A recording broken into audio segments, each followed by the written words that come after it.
sidee isku fahmi doontaan jiilka ku nool gobolka iyo adiga? walaal hadday doortaan fahanba kama doonayo.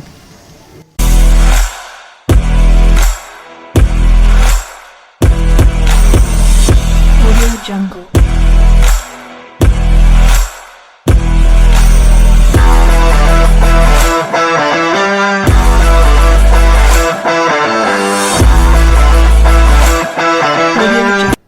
السلام عليكم ورحمة الله تعالى وبركاته. برتان نقل سعتان وما ينكتيو ما أنت وحنا اللي جوجا مشرح مدحويني ومشرح مدحويني كاسو ترتمى قلمدك سعد هذا اللي سعتان بقى وياهن دبا ولا آدي وين أياك سعتي لولك كلمدك سام وذوقنا حضرتان نوع كسودوينينا مشرح مدحويني كسودو مدحويني aad baan u dhaw walaal waad ku mahadsantahay si aad ii soo dhaweysay nasiib baadna leedahay haddaad jaanis bay heshay inaad wax weeye maanta wareysato because dad badan oo maanta ka mid ah dadka social media fursadda ma helin dahabiga aad baan u mahadsantahay soo dhaw aad ma mahadsantahay si aan waqtiga noo siisay mise jaaniska aan noo siisay waxaan maanta wareysi kooban la yeelan doonaa madaxweyne musharax galmudug madaxweyne waxaadna siisaa introduction yar mise habnololeedkaagii waxoogaa nooga taabo. walaal aad baad u baahsan tahay. anigu waxa weeye waxaan ku dhashay baadiyaha, waxaan ku soo koray baadiyaha, waxba sama baran. af Soomaaliga midka lagu hadlaan aqaan anigu inta la qoran ma aqaan. af Ingiriisiga af Carbeedka anigu hamaagan aan ka ahay. waxa weeye marka waxaan ahay nin Soomaalida dhalada wadankiisana wax u qaban kara. marka baadiyaha ku dhalatay ma dhanka muduga mise waa galgaduud mise waa baadiyahan galeeto? anigu gobolada ma kala aqaan walaal, laakiin magaaladan ku dhashay baan aqaan. anigu saasna ma kala garanayo, ma kala aqaan. waa kaas saa u wada jeedaan ba waa madaxweyne cusub kaasoo sida hadalkiisa noogu dhawaajiyay mise soo u sheegay aanan aqoonin meeshii oo kasoo jeeday mise dhulkii oo ku dhashay, laakiin yaqaana meeshii oo kusoo barbaaray iyo meesha ku noolaa jiray. haddaan barnaamijkeeni usii gudagalno su-aalo dhowr ayaa maanta madaxweynaha weydii doonaa ay ka mid tahay madaxweyne maxaad u qaban doontaa bulshada mise gobolka aad u tartamaysa? ballanqaadyo noocee sameyn lahayd? ma laga yaabaa ballanqaadyadaas aad sameeyday in aad fuliso sida horey looga arkay madaxweynayaashii hore soo maray, kuwii hore jagooyinka hore soo qabtay, kuwaasoo ahaa in ay ballanqaadi sameeyaan ballanqaadyadaasna aysan oofin? aad su-aashaas waxa weeye waa laba su-aalood is saaran sidaan u malaynayo. maxaad qaban doontaa iyo ballanqaadkaas hadhow ma oofi doontaa oo fuli doontaa soo ma? horta marka hore waxaan qabanayaa waxa weeye wax lagu baraaro oo nimca waxa weeye dhulkan faagi doona, go'asan ka soo saari doona, waxa weeye miraaska iyo faruurkan dadka u soo guri doona, sadkaxda iyo garuunjada waxa weeye waxa geed miralaha oo dhan u baan dadka waxa weeye waa dharji doona. nimcadaas hadda nin haysto waxa weeye bulshadiisa waxa weeye u qaban karaan dee wax kale uma baahna. waxaa soo hartay hadhow ma u qaban doontaa ma oofi doontaa? dee waxa weeye mid hadday dhacdo anigu ma oofin karo, hadday abaari timaado waxa weeye anigu shaqo kuma lihi, laakiin nimcada iyo roobka iyo barwaaqada iyo baraaraha waxa weeye waxbaan ka qaban karaa. ma kula tahay casrigan cusub mise sanadadan dambe in ballanqaadyadan hadda aad sameynaysa inay u baahan yihiin dadka?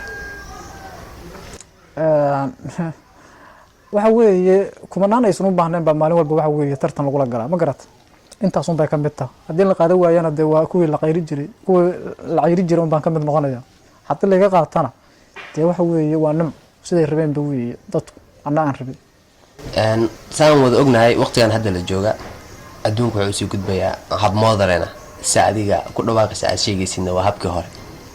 sidee isku fahmi doontaan jiilka ku nool gobolka iyo adiga?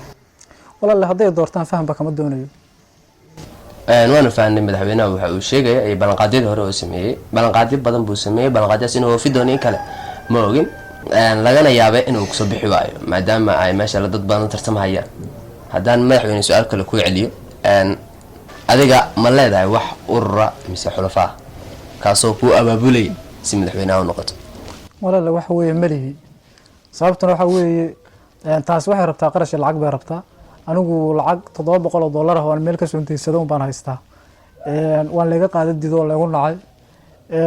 marka waxa weeye dee haddaan waxa weeye kutub baa lagu dhaaranayaa haddaan ka waayo meesha waxa weeye xagga safiinadaan aadi doonaa iyo arbaciinka haddaan taa ka waayana life baan u dhaaran doonaa oo dadka adaan ku imaanaya saan wada ogsoonaayba xaalka galmudug aad buu u qasan yahay hadeertaan xaalad hadda lagu jiro meel waxay ka taagan tahay meel oo safiina lagu dhaartaa meel arbacin lagu dhaartay meel kutaabka lagu dhaartaa haddaba adiga midee ku fudud inaad ku dhaartaa intaba in layga daayo waan jeclaala oo maxaa ku dhaaranaysaa sidee kugu aaminaynaa waxaad igu aaminaysaan anuu horta gurigeen idiin soo geli maayo wax dhibaataan idin gaarsiin maayo adna madaxweyneha noqdo danba ii taha oo awal baan raadinayay adunkuna madaxweynaad heshee magaca awalba meeshaan laga rabo wax aad maanta dadkan kula tartami karto dadkan kula tartamaya waxay iskugu jiraan dad master degree dad PhD dad oo all over the educators dadka qaar oo qabliyaan oo laga yaabaa inay kula tartamayaan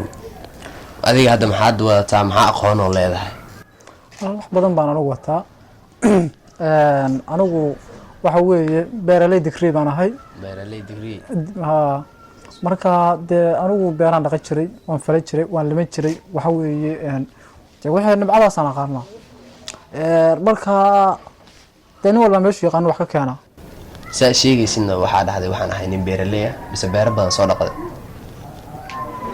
marka beerahan xag waa ku yaryihiin beerahaaga qaab nooc ku bixi jireen walaal muhiim maaha inaan beeraha ku ekaano waxa weeye beeraha haddaan wax ka weyno dee ayax bidaya unbaa imaanaya hadda kaasay balaayadiisu dhacday oo waxa weeye aan qalqala doonnaa nimcoo dhan baa dhulkeena ka buuxda waxaanu joognaa gunti iyo gabagabadii barnaamijkan waqti oo kusoo xirleen waa aad mahadsan tahay waqtiga aadna siiday adunkuna aad iyo aad baad u mahadsantihiin janiskaas waxa weeye aad iyo aad baad adunkuna u raadinayseen waxay la tahay inaan midaan ka horeeya helin aad iyo aad baad u mahadsantihiin